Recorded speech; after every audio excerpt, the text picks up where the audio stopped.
રાજુ હું છું તું રાજુને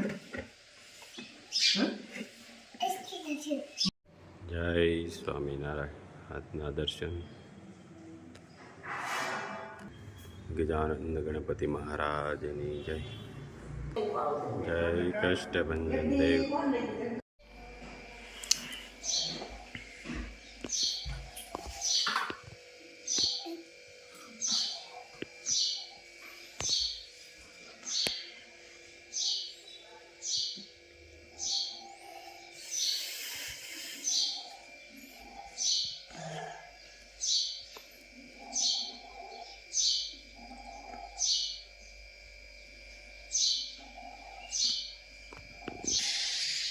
જય સ્વામિનારાયણ હા હાલો ગુડ મોર્નિંગ ગુલાબભાઈ. જય સ્વામિનારાયણ.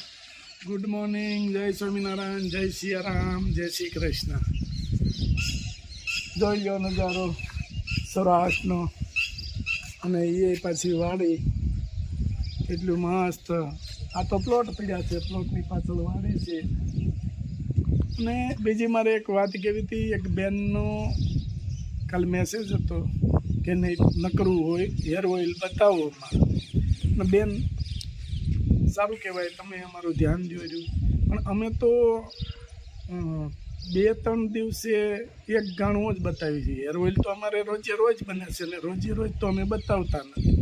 થોડોક ટાઈમે અઠવાડિયે બતાવીએ છીએ એક ફેરું. એવી રીતે આપણે હેર ઓઇલ બતાવીએ છીએ. એટલે બહુ આવશે હેર ઓઇલ તો અઠવાડિયે એક ફેરું આવશે કે 2 ફેરું આવશે એમ.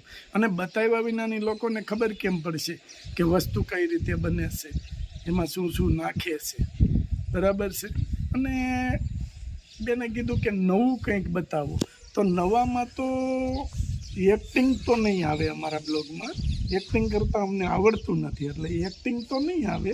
કદાચ બીજું ક્યાંય કોઈની મહેમાનગતિ કરવા ગયા હોય, કંઈ ફરવા ગયા હોય એવું કદાચ બધું કંઈ હોય તો એ આવશે.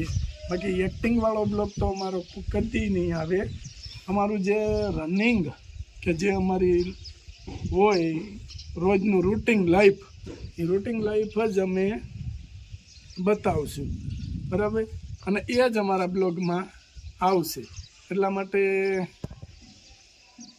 એ વસ્તુ તમે અમારું ધ્યાન દોર્યું, વાત રાઈટ છે. પણ અઠવાડિયામાં મારા વ્યૂઅર્સ છે કે મારો યુટ્યુબ પરિવાર છે એને મારે અઠવાડિયે એક ફેરું તો બતાવવું જ પડે.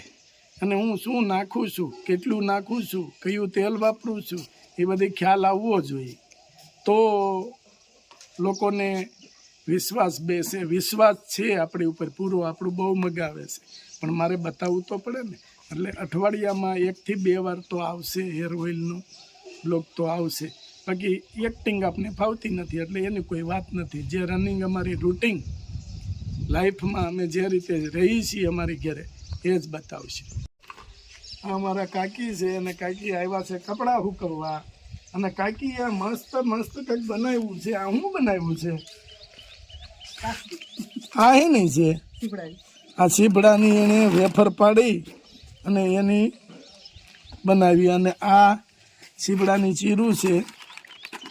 અને આ સીબડાની ચીરું અત્યારે બનાવી અને ઉકવીને પછી આને જ્યારે ખાવું હોય ત્યારે પલાળી અને રાઈનો બોળો ચડાવે એવી અમારે કાકીએ શીરું બનાવી છે. વાહ, મસ્ત શીરું બનાવી છે. આ શું છે, કાકાને ભાવે બહુ એટલે કાકી હાચવે બહુ. કાકાને 11:30 પોણા 12 થાળી પડી જવી જોઈએ. એટલે એ થાળી પડી જાય, રોટલી બોટલી કમ્પ્લીટ થઈ જાય. કરંજન કાકી રોટલીમાં થોડુંક મોઢું થયું હોય તો શું થાય? કાકા 4 ફેરું ડોકું કાઢી જાય. કેટલીક વાર છે એટલે એ રીતે. અને જો અમારે અહીંયા સૌરાષ્ટ્રમાં તો આવું બધું રનિંગ. હવે આ તડકો પડે છે ને એટલે થોડું ચાલુ થઈ જાય. ચીરું બનાવે, પછી આ ચીરું બનાવે, પછી કાચરી બનાવે, પછી થોડોક સમય જાહે શિયાળામાં એટલે ગાજરની ચીરું બનશે. એવી રીતે રનિંગ ચાલુ જ હોય ને. પાપડ બાપડ વણવાનું ને ફરફર ને. આ ધાબા ઉપર તમારે ઓલું હોય ને તો એ તો ફરફર બનતી હોય ને પાપડ બનતા હોય ને શાળાનું ઘર માટે બનાવવાના હોય એટલે એ ઘરે જ બનાવી લઈ મસ્ત મસ્ત. રેડી? ચાલો તો હવે રાજુભાઈ તમે દુકાને જાઓ અને હું મંદિરે જાઉં. જય સ્વામિનારાયણ. અત્યારમાં શું કામ કરવાનું હોય આપણે હવે? ખાવાનું ન કહેવાય, શિરામણ કરવાનું. શું કરવાનું? બે જા શિરાવું છે ને તારે આમ પરોઠી વાળીને બેહાય. હા હાલો રોટલી પછી ચા. ત્યાં શિરાયું હે? શું ખાધું અત્યારમાં? તો એ ખાલી શા? મારો બેટો શાનો બંધાણી લે. દૂધ નાખ્યું તું એમાં? કેટલું કેટલું નાખ્યું તું? જાજુ સાદું પીધું ને ટૂંકમાં? હે તે શિલ્પા નથી ભાખરી કરી દેતા? કેમ નથી કરી દેતા? તો આપણે એમ ધારી મેં ક્યાં હશે? હે કેમ? હે નથી મેં કહેવાય. આ શું છે? આ શું કહેવાય? મરચું. તારે ખાવું છે? કાકા તારે ચાંદ પાક રોટલી ખાવી છે? નહીં તો ઢોચા ભાવે. કા બીજું હું ભાવે? હરકો બે બીજું હું ભાવે? ઢોચા. પછી બીજું પીઝા. હે હા બીજું મચું એમ બહારનું ખવાય? ન ખવાય. ન ખવાય. રોટલી ખવાય. માખણ હોય ને માખણ. માખણ ના રોટલી મારતા. હા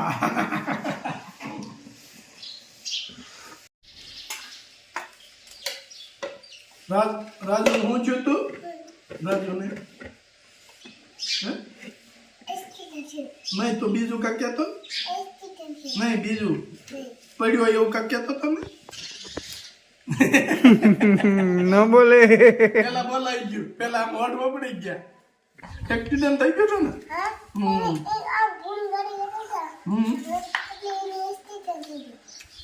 કેમ ધીમી હકાય? તો પૂરમ પાસ હતી ને અને પછી ઓલી ધૂમ ગાડી હતી ને એટલે પડ્યો ને આમ કઈ એવી ગાડી ન લેવાય. કહી દે નવી લેવાય. મોટી ગાડી લેવાય એવી ન લેવાય. કહી દે. ન બોલે ને એવું ન બોલે. કાંઈ માટો ખાવો હોય એવું ન હોય. બાળક છે ને ભગવાનનું સ્વરૂપ છે અને એ સમજે કે આને મોટી ગાડી આપણે તેવડ નથી દીધી તો મોટી ગાડી ક્યાંથી લે બિચારા. એટલે એ બાળકે ન કે તમારે મોટી લેવાય એમ. નવી લેવાય એમ કે પણ મોટી લેવાય એમ તો ન જ કે.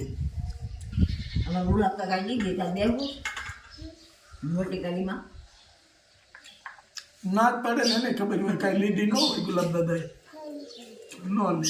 ગુલાબ દાદા ન લે. કહી દે. હા સારું હાલો. જય સ્વામિનારાયણ. જય સ્વામિનારાયણ.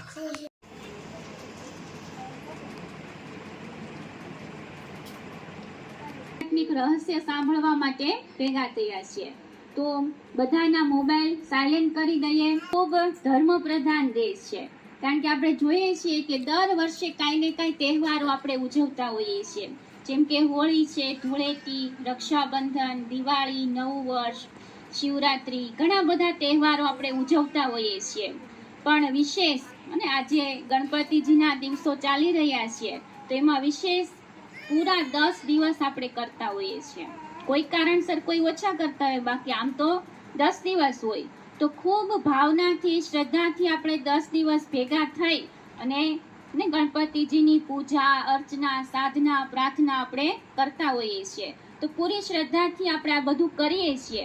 આપણે જોઈએ છીએ કે કોઈ પણ શુભ કાર્યની શરૂઆત હંમેશા શ્રી ગણેશથી કરવામાં આવે છે. કોઈ વેપારીઓ હોય ગણપતિ દાદા અથવા તો ગણપતિ બાપા એવું કહીએ ને આપણે, છે બાળક સ્વરૂપ પણ તોય બોલીએ શું? ગણપતિ દાદા અને ગણપતિ બાપા બોલીએ છીએ.